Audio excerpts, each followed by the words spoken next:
a todos y a todas. Para iniciar esta jornada tenemos que entendernos o partir del concepto de turismo cultural, su evolución y su estado actual. Son muchas las definiciones y estudios que se han hecho y que han venido determinados por el cambio desde los años 80 y 90 en la visión del turismo, la cultura, el patrimonio, el desarrollo socioeconómico, la sostenibilidad, de un sector que se ha convertido en un eje económico a tener en cuenta en relación al PIB de nuestro país y de nuestra región. Para ayudarnos a conocer esa definición, a situarnos en la definición de turismo cultural, contamos con la presencia de Yolanda Fernández, a la que agradecemos el que haya aceptado nuestra invitación a estas jornadas y que marca el inicio de las mismas. Ella es doctora en Historia del Arte por la Universidad de Extremadura, tiene un posgrado en Conservación del Patrimonio Iberoamericano por la Universidad Internacional de Andalucía, es miembro del Grupo de Investigación Patrimonio y Arte dirigido por la doctora Maureen Cano Cortés, desarrolla su labor investigadora en el campo del estudio y la investigación de las relaciones histórico-artísticas entre el patrimonio extremeño y iberoamericano.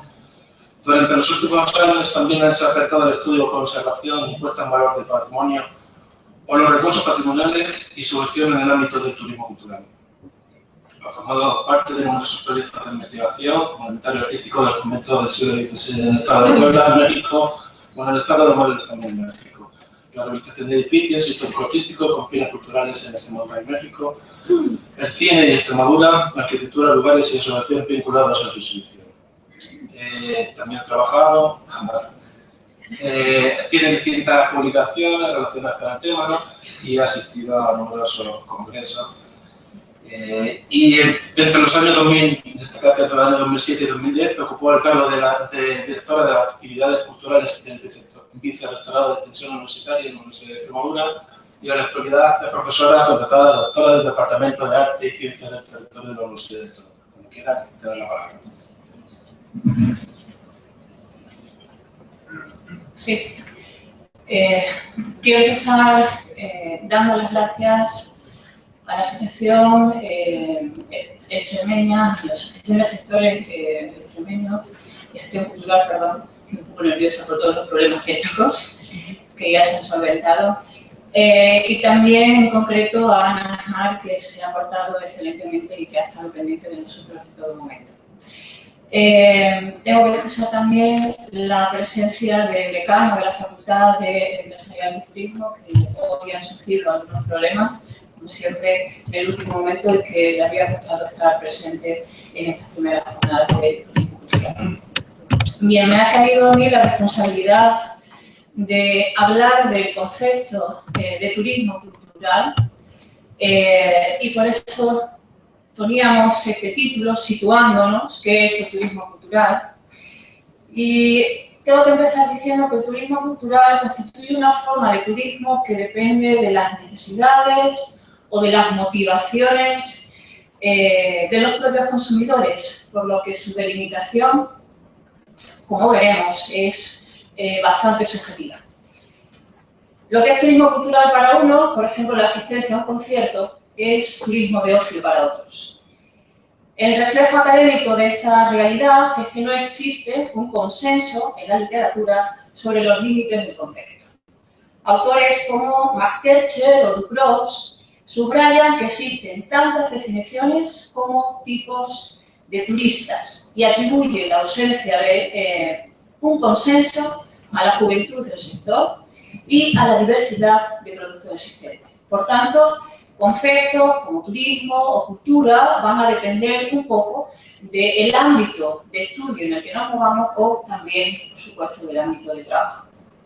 Para ir situándonos y un poco quizá por deformación profesional, vamos a situarnos, es decir, de dónde viene o cuál es el origen del turismo cultural.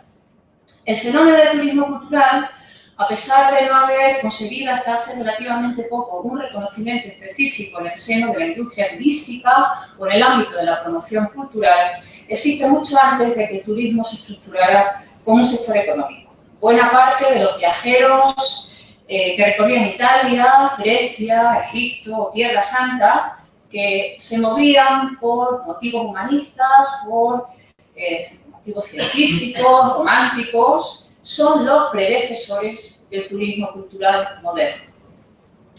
Artistas, por ejemplo, pintores o grabadores, como Piranesi, muestran en sus obras todo lo que van viendo en sus viajes. Otro pintor, en este caso, como Canaletto, ensayos científicos con autores como Galileo Galilei, o la música, que también estará presente, como Vivaldi, obras de Vivaldi y de otros muchos, escritos literarios inspirados en mundos exóticos que se movieron motivados por la curiosidad de conocer otras culturas diferentes o los referentes clásicos del arte y de la historia. Por supuesto, literatos, como pueden ser autores como Goethe, que se han en este caso representado en un ambiente clásico, o Lord Byron, que recorrieron el Mediterráneo y el mundo clásico, en principio, en un viaje que podríamos llamar de iniciación. Otros autores, incluso como Chateaubriand, llegarían hasta Jerusalén, y artistas, uno por todos conocido como es Velázquez, comienza su formación acercándose a los clásicos, aprovechando el encargo de la Pinacoteca Real, hoy Museo del Prado, para comprar obras de arte de entonces esos referentes clásicos, y lo dejará plasmado en su obra, todas las arquitectura clásica que veía o que vio en sus viajes. Esa primera atracción por el mundo clásico va a seguir hacia otros ámbitos un poco más exóticos, con autores como por ejemplo Gauguin o la Polinesia, favorecida por la presencia cultural europea en el resto del mundo. Las visitas culturales han sido, por tanto, una de las motivaciones de estos viajeros, y esa conexión se irá haciendo más nítida a partir del Renacimiento, y sobre todo a través de los denominados viajes que todos conocen, que son el Gran Tour. Por ese término, por todos conocido, se conoce un tipo de viaje comprendido tradicionalmente por toda Europa, Francia, Alemania y sobre todo Italia, recorrido por jóvenes de las clases más altas de la sociedad, y la costumbre se inicia a mediados del siglo XVII aproximadamente. Preparaban sus viajes, como lo vemos y queda patente en la pintura de la época, cómo hacían esos recorridos, los medios de transporte, una costumbre que va a durar hasta la llegada del ferrocarril de gran recorrido a mediados del siglo XIX. Este hecho será citado por la Organización Mundial del Turismo, la UNESCO, en el año 1993 como el antecedente del turismo cultural. Sin embargo, el acercamiento, al menos simbólico, entre cultura y turismo se produce realmente en España a nivel institucional, cuando en el año 1900 el conde de Romanones unifica el Ministerio de Fomento a las competencias de patrimonio y turismo, iniciando la catalogación de riquezas históricas y creando en 1905 la Comisión Nacional de Turismo. Origen de la Administración Turística Española. Su finalidad sería dar a conocer a los extranjeros el patrimonio español, recogiendo así el camino abierto por los turistas que recorrieron y descubrieron al mundo la imagen de España en la segunda mitad del siglo XIX. Artistas como Manet, que exportará al mundo todo lo que había visto en España, en este caso típico Matador o a la Lola de Valencia. Autores como David Roberts, ingleses, en este caso que muestra distintas imágenes de la Andalucía del siglo XIX, obras que se encuentran en la actualidad en el Museo del Prado, o también escritores como por ejemplo Gautier, en este libro, Viaje por España, una edición de mediados del siglo XIX, o su antecesor en el tiempo, Washington Irving, con Cuentos de la Lámpara. Poco después, en junio de 1911, se crea la Comisaría Regia de Turismo para continuar el trabajo de la Comisión Nacional. En el decreto decía textualmente: su función sería procurar el desarrollo turístico y la divulgación y vulgarización de los conocimientos elementales del arte y la cultura artística popular.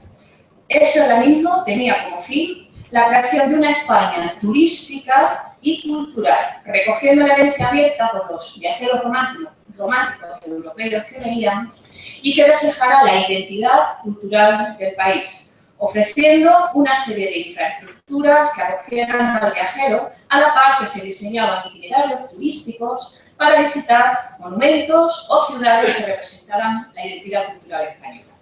Para conseguir el objetivo se fueron necesarias una serie de inversiones en restauración, recuperación y conservación del patrimonio, así como una importante inversión en promocionar la imagen de España en el exterior. Así los viajeros se sentirían más atraídos para la compra o consumo del producto que se les ofrecía.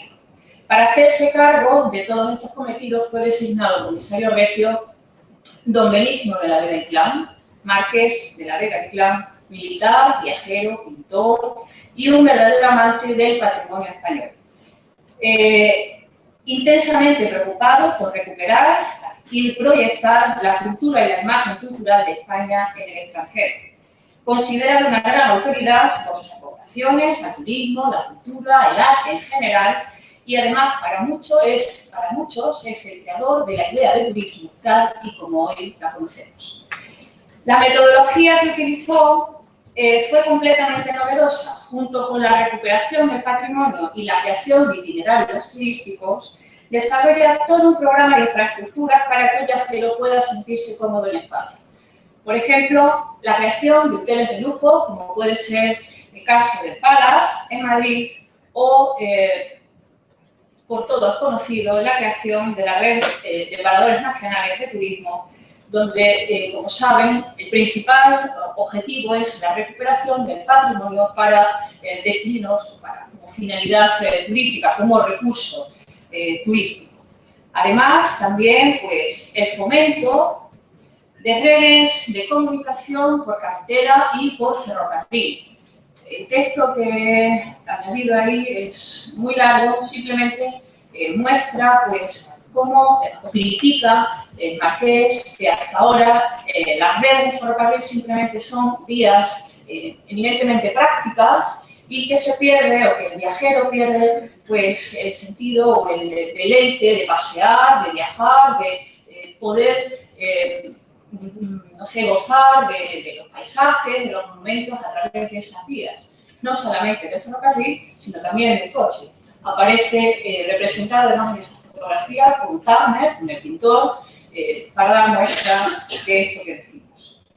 Consideró la difusión del conocimiento del patrimonio a la población como algo fundamental, no solo del propio país, sino también para el extranjero, de ahí que se publiquen todo tipo de postales, publicaciones, carteles, pequeños libros en inglés, francés y alemán, a lo que denominaban ediciones de vulgarización.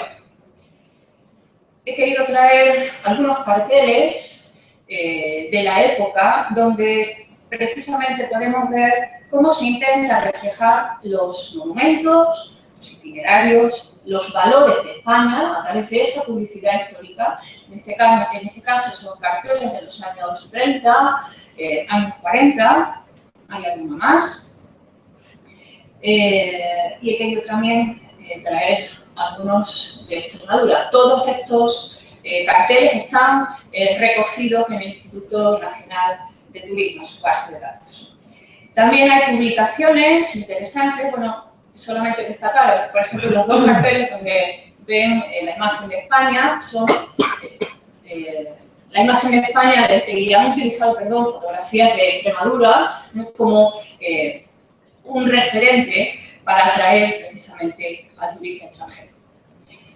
También hay publicaciones como las colecciones de arte en España, de las que también es responsable la Comisaría Regia en un primer momento y el Patronato de Turismo en épocas posteriores, como la colección, decía, una colección de 20 tomos monográficos donde aparecen un gran número de imágenes, de fotografías del patrimonio español y que además serían realizadas por importantes expertos de la época, como puede ser José Ramón Mérida, Ortega y Gasset, Gómez Moreno, o otras publicaciones también como Apología Turística de España, donde se recogen más de 400 imágenes del patrimonio español, la nueva apología, en este caso del año 57, del mismo autor, Los pueblos blancos de España, o, por supuesto, el catálogo monumental. La imagen que tienen es una reproducción de un catálogo que está abierto en Internet para todo el mundo, pero que recoge pues, todas las imágenes antiguas de la España de principios de siglo y que en la actualidad son muy útiles, sobre todo para la restauración y conservación del patrimonio. Se utilizan como referente. Algo que también es importante en el caso de la labor que se realizó desde principios del siglo en relación con el turismo cultural serían las exposiciones donde se muestra la imagen de España al exterior. Una de ellas sería, por ejemplo, la exposición de Arte y Turismo de Londres del año 1914, que finalmente no llegó a realizarse porque estalla la Primera Guerra Mundial, o la exposición de Nueva York. Hay también importantes exposiciones de fotografía, sigo insistiendo en la fotografía porque la base de datos que hay es inmensa. En este caso está recogida en el AGA, fotografías donde nos ilustran de importantes fotógrafos de la época, como Wunderlich, que muestran el patrimonio español, extremeño también, por supuesto, al resto del mundo, a los extranjeros, Yadón, Otero, por supuesto, Lauren, Ortiz Echagüe o Catalá Roca. También es importante las obras de conservación de monumentos y bellezas artísticas y cómo el marqués se preocupa en buscar los medios necesarios para su divulgación y obtener los recursos económicos necesarios para poder invertirlos en esas restauraciones. Con la difusión se va a recuperar un dinero que después invierte, por ejemplo, en obras tan singulares como la Sinagoga del Tránsito, que se encuentra en Toledo, o la Alhambra de Granada, o incluso el patio de yeso del Alcázar de Sevilla, en aquella época, entre otras obras. También puso en marcha importantes museos, como es el caso del Museo Romántico de Madrid, la Casa Cervantes de Valladolid, en 1916, o la famosa Casa Museo del Greco, que en la actualidad ha sido también restaurada con motivo del centenario del pintor. Y antes de llegar aquí, quería hacer hincapié también en un museo que él denominó Museo del Turismo, que fue inaugurado por Alfonso XIII en 1915 y que era bastante, o algo más allá de lo que el concepto que nosotros tenemos de museo. En ese museo lo que se hacían era exhibir fotos, proyecciones de películas, de monumentos, de lugares, se orientaba a distribuir propaganda de patrimonio español, se facilitaba información de todo tipo relacionada con el turismo a los interesados, contaba para ello además con una biblioteca que podía servir como centro de documentación y todo ese planteamiento, que era bastante novedoso, podía paliar la escasez de información para los viajeros de principios del siglo, que hay que pensarlo, en aquella época era difícil a la hora de planificar o organizar un viaje. Podríamos decir que era algo así como una oficina de información turística o una agencia de viaje en la época. ¿Qué es entonces el turismo cultural hoy? Hemos visto de dónde partimos, vamos a ver hacia dónde vamos. Nace, como vemos, unido al patrimonio, el concepto de turismo cultural. En los años 60 en Europa y especialmente en Italia, se empieza a crear un marco teórico que va enfocado al patrimonio y a la protección de los bienes culturales. Y algo importante, el objetivo último es ser disfrutado por parte del público, o lo que es lo mismo, abrir el patrimonio a todos. Hasta la fecha no había sido posible. Es el primer paso para la realización de una política de turismo cultural. La materialización vendría poco después con la Carta de Venecia del año 65 a favor del patrimonio y con la Convención de la UNESCO de 1972 que se crea el Patrimonio Mundial. y favorecería la preservación y también la generación de conocimiento del patrimonio. Precisamente será la UNESCO, y aunque es un texto muy amplio, la primera que define turismo cultural. Una forma de turismo que tiene como objeto el conocimiento de los monumentos, los sitios históricos, algo realmente positivo y que contribuye a satisfacer los propios fines, mantenimiento, protección, conservación y donde se obtienen unos beneficios económicos, sociales, culturales que comportan a la propia población. En las siguientes décadas, más o menos en los años 80, hay un cambio social, cultural, lo he querido reflejar ahí, cultural, económico, hay nuevos hábitos de viajes, tendencia a la fragmentación de las vacaciones, un interés por los viajes cortos de fin de semana, se busca vacaciones más activas, el deseo de aprender durante el tiempo libre, la mejora de los sistemas de transporte y el desarrollo de los turismos alternativos, donde se encontraba entonces el turismo cultural, van a diferenciar de forma bastante notable la forma de acercarse a la cultura. Así, llegamos a una nueva definición de turismo cultural y nos vamos alejando poco a poco de protección, conservación, mantenimiento del patrimonio para hablar de movimiento de personas, para satisfacer las necesidades de diversidad, para elevar el nivel cultural, conocimientos, experiencias, encuentros. No quiero aburrirles con muchas definiciones, solo quiero que vean cómo ha ido evolucionando esa concepción. Richards habla en el año 96, habla de desplazamientos con la intención de recoger información y disfrutar de experiencias, pero solo 2 años después llega un poquito más allá y nos ofrece una visión más clara, habla de demanda, habla de experiencias, y dice buscar atractivos culturales concretos, sitios de interés patrimonial, manifestaciones artísticas, culturales, habla de arte, teatro, en ciudades ubicadas fuera del lugar de residencia. Abrimos, como ven, el concepto, no solo patrimonio, sino también otro tipo de actividades. Paralelamente, encontramos el concepto de viaje y desplazamiento y se crea una carta, en este caso en el año 99, la Carta de Turismo Cultural, Carta Internacional del año, como decía, 99, para la gestión de los sitios con patrimonio significativo. Solo 2 cosas. Ahí sí quiere poner de manifiesto el intercambio cultural entre las distintas sociedades, el turista y la población local, y, por supuesto, todas esas sociedades culturales desde un punto de vista turístico. Hoy, el turismo cultural ha cambiado, es muy diferente a esa aventura romántica que veíamos al principio, ha dejado de ser un fenómeno aislado. El viajero no tiene que resolver por su cuenta los problemas de transporte, de alojamiento. La oferta es una más de ese sistema turístico, ejerce como consecuencia del mercado por una necesidad de diversificación. Hay una creciente importancia de una clase media urbana, un alto nivel de estudios. Los interesados quieren conocer y experimentar algo nuevo, diferente a la oferta turismo de masas, que tenga un contenido cultural, simbólico, espiritual.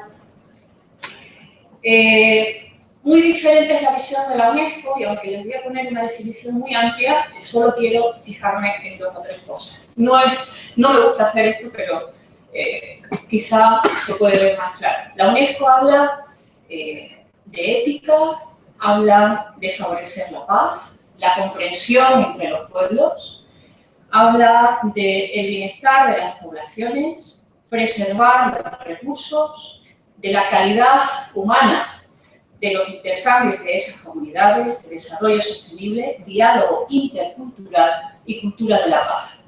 Habla de conceptos inmateriales, intangibles, que quiere poner de manifiesto en un tipo de recurso que imagino que muchos conocen, que son las rutas del diálogo, donde se intenta poner en pie todo este tipo de cuestiones. Por último, solo una más. Una de las más afectadas en la actualidad es la de la definición de Atlas, al menos la más afectada dentro de la red de expertos de turismo cultural en España, que dice movimiento de personas hacia manifestaciones culturales fuera del área de residencia con la finalidad de obtener nuevos datos y experiencias para satisfacer sus necesidades culturales. Y no podía dejar atrás la de Tour España. Conocer costumbres, el país, o lugar, así como su cultura. Como vemos, ha ido cambiando el concepto, nos acercamos a un concepto mucho más amplio, no solamente el patrimonio, y donde solamente, aunque sea por encima, quería pues, dejar patente cómo tenemos una oferta, por una parte, de recursos y productos basados en el patrimonio monumental y material, lo que yo he querido denominar recursos turísticos patrimoniales. Y solo un pequeño paréntesis, en Extremadura tenemos declarados 257 bienes de interés cultural, entre patrimonio inmueble y mueble. De esos, 144 son en Cáceres, 113 en Badajoz, gran número de conjuntos históricos, monumentos, todo eso estaría recogido en este caso. ¿Qué son entonces esos recursos patrimoniales que se consideran recursos patrimoniales? Solo he puesto algunas imágenes, sería imposible ponerlas todas. Por ejemplo, los museos o conjuntos, o centros de interpretación, la visita de esos museos. Por supuesto, las zonas o los conjuntos arqueológicos, yacimientos arqueológicos, he puesto en Mérida por razones obvias, aunque podría haber puesto otros muchos. Tenemos varios catalogados y declarados como bienes de interés cultural, edificios civiles, militares, industriales, religiosos,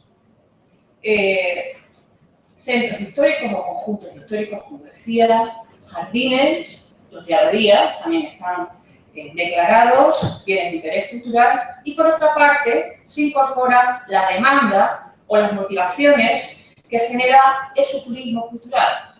Es decir, una serie de manifestaciones propias de la cultura tradicional, popular, a lo que yo he querido denominar recursos turísticos culturales. Aquí entrarían pues, todas las fiestas patronales, encuentros folclóricos, voy poniendo así algunas imágenes sueltas, por supuesto la gastronomía, la artesanía, las ferias de arte, Foro Sur, porque ha sido este fin de semana,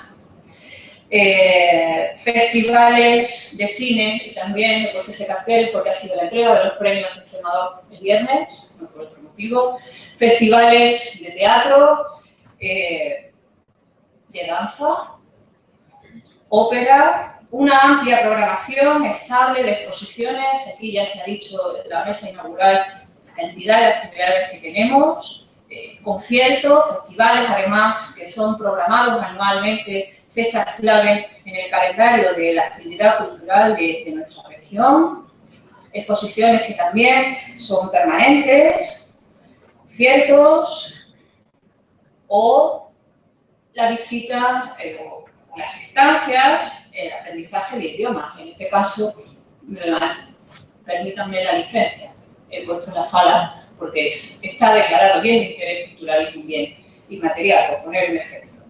¿Dónde nos lleva todo esto? A una serie de modelos o modalidades de turismo cultural. He puesto un listado de las que ahora mismo tenemos recogidas en esa red que decía de expertos de turismo. Se podrían incluir quizás algunas más. Todas estarían dentro del turismo cultural, arqueológico, arquitectónico, artesanal, artístico, cinematográfico, creativo, gastronómico, genealógico, histórico, literario, musical, patrimonial, religioso, etcétera, etcétera. Para ir terminando, debemos decir que el turismo cultural nace e integra dos áreas, turismo y cultura, que han recorrido distintas fases de evolución, encuentros, desencuentros conceptuales y teóricos, pero también administrativos y políticos. Las investigaciones reflejan la evolución que el turismo cultural ha vivido a lo largo de las últimas 3 décadas y demuestra que va más allá de la clásica concepción del turismo como motor de desarrollo para convertirse o adentrarse en factores de innovación, creatividad y la visión subjetiva como reflejo personal del comportamiento ante la cultura o la expresión artística. Una lógica transformación en las demandas y necesidades de los turistas que cada vez buscan vivir un turismo experiencial. Con nuestra intervención hemos pretendido responder a la necesidad de definición que estos términos y su combinación han desarrollado, detectando debilidades, fortalezas, tendencias, oportunidades, hasta configurar un turismo, el turismo cultural, herramienta de competitividad, crecimiento económico y creación de empleo. Aun cuando se ha llevado a cabo varios planes desde el año 2000 y actualmente está integrado en el Plan Nacional Integral de Turismo Español 2012-2015, el turismo cultural carece de una formulación propia tan necesaria para el sector empresarial y profesional al estar las competencias en materia de turismo y cultura, los dos pilares básicos, repartidas en 2 campos y en áreas bastante estancos y diferenciados. Como hemos visto, en el caso académico, la literatura es amplia, es variada, pero los límites del concepto de momento todavía no están establecidos. Como decía, existen casi tantas definiciones de turismo cultural como tipos de turista. Finalmente, solo quiero decir que no sé si habré dejado más claro el concepto de turismo cultural, o le debería un poco más. Pero espero que con estas primeras jornadas se puedan sentar las bases de lo que es turismo cultural y en Extremadura podamos crecer, podamos promocionar la gran riqueza que tenemos de patrimonio cultural, bastante más rica que en otras zonas, pero que está ahí para que la demos a conocer, la gestionemos bien, que eso saben ustedes más que nosotros, y abramos al mundo una Extremadura mucho más rica. Nada más, muchas gracias.